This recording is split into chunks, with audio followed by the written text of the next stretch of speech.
evening. My name's Walter Groden. I live at 64 Seeley Place in Edgemont. It is not my custom to appear at zoning hearings, but I have been listening to the discourse concerning this for some time, and I'm appearing here personally. When this discussion started, my colleague and friend, Helly Norris, had commentary about the project, as is her right.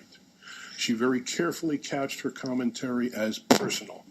It was immediately hijacked and usurped by the town supervisor as being the fire department's opinion is. The fact of the matter is the fire department does not have an opinion about this or other projects. At the end of the day, whatever is built, we have to protect. And we rely on the support of everybody on both sides of the issue going forward. We don't go out of our way to alienate either side, which is why we're very careful about it. You're probably not familiar with the process that we do follow. The planning department in town notifies the fire department when a project is proposed by a developer, as they notify the police chief, the engineer, other entities that would be affected, and they ask for commentary. What happens in our case is two board members and the chief meet with the applicant and discuss the various things that they're trying to do and have an exchange about what their ideas are, and we're trying to consider one thing and one thing only: how what they're proposing will affect the safety and fire protection of the facility and how we can work with it. That's our sole focus. We do not focus on whether this is the right development or the wrong development, just how we can protect it and keep our people safe. We focus on the firefighters first because if they're in trouble, they can't help anybody else. And obviously, at the end of the day, what we're trying to do is protect the public. But the first concern is my guys have to be able to get there and work on the situation. So that's a little bit about the background, and this has been going on back and forth since May of 2015, March of 2015, when we initially met with the applicant. Regarding the seeker, several things came up in it which may still be in it. I haven't seen the latest edition.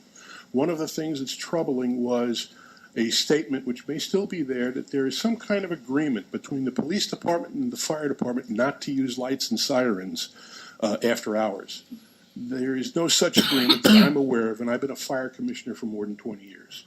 I've been a first responder for 47 years. I'm a former assistant chief. I'm a former county fire coordinator. When we respond with an emergency vehicle, we're obligated under state law to use lights and sirens. So if there is a fiction in the sequel that is trying to lead people that it won't be too much or too loud, I can't guarantee that. And at the end of the day, no one's going to come here to be concerned about the noise. They're going to be knocking on our firehouse door. And it's something we have to do. We're not indiscriminate about it. We try to be reasonable and measured, but there are times when we have to do it. So there's going to be a disruption and affecting this. Now, since day one, we've been asking on this project in writing, verbally, what is the impact to our services? We're asking that to try to get an idea of how this is going to affect us and our budget and our ability to be able to service the facility and the balance of the district. At some point, you have to consider that if you keep adding 100 alarms here and 100 alarms there, it starts to add up to a problem. We have to have assets ready to respond, and what it would mean downstream to us is the board would have to consider alternatives, things like maybe adding staff. Adding staff is very expensive, but we might have to add staff in order to have people available to respond to one call to Jackson Avenue's nursing home and another one to this one at the same time. We have to respond to all the calls no matter what.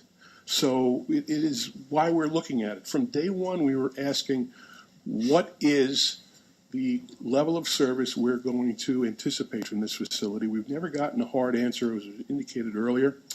We have some information which I looked at from a council member, which indicated there were about 10 calls to one of the nursing homes he studied in Sprain Valley area.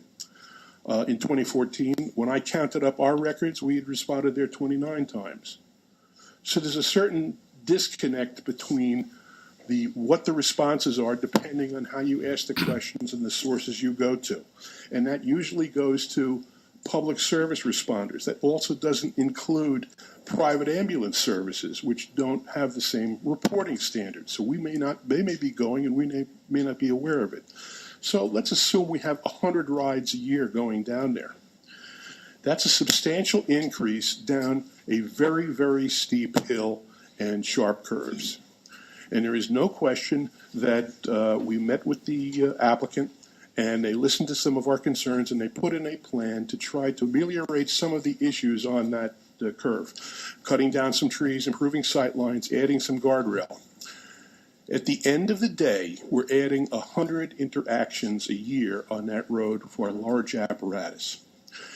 Those hills are on the west side of the hill, and during winter, it would be at least 11 or 12 o'clock before sunlight reaches that street, which means we could have an ice condition very easily. And the street, even in the improved area, is only 22 feet wide. Now, I've driven a ladder truck.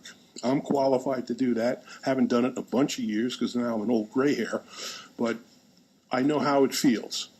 It is a dicey thing going down a hill in a response around curves, and all of a sudden somebody's coming the other way and there's no place to yield. When people see lights and sirens, they're supposed to get out of our way, move over to the far extreme right and stop. That's what's supposed to happen. There has to be room to do that. And if you drive down that road and think about that, it becomes a problem very clearly. The town, in the initial presentations when we met with them, was very quick to say, well, what kind of issues have you had thus far? And I'm in the safety business, and basically what they're saying is, you haven't had an accident yet, why should we pay any attention to it?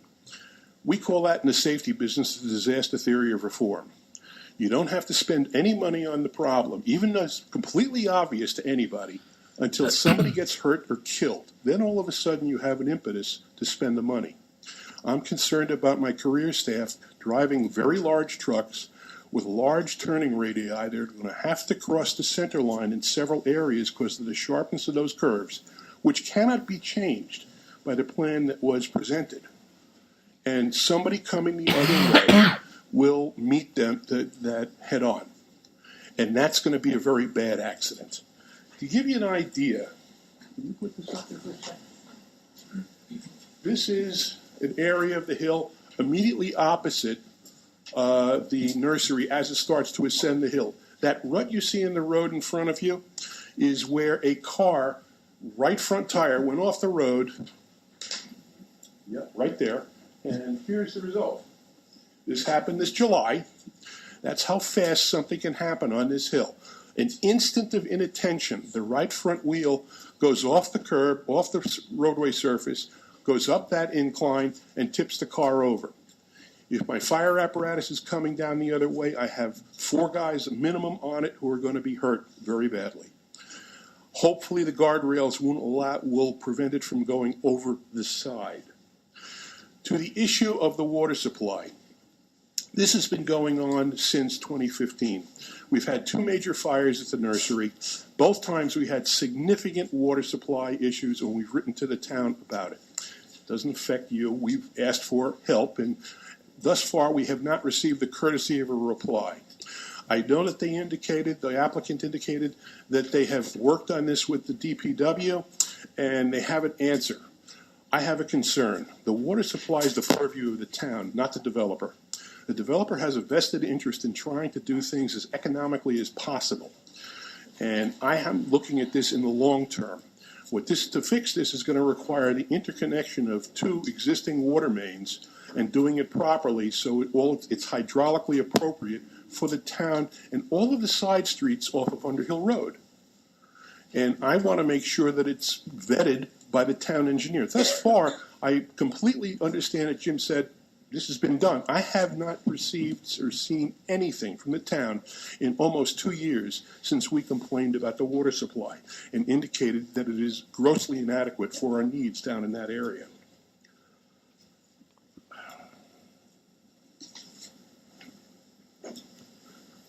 I think that's the concerns that we have at this point, and I don't feel that they have been addressed. The town was the lead agency.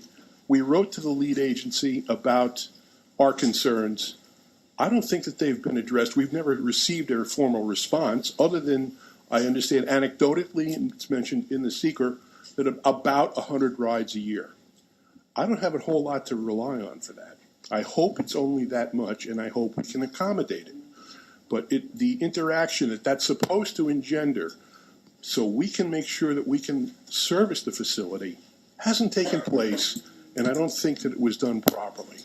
Thank you for listening and your consideration. Can I answer any questions for anybody? Thank you. Thank you.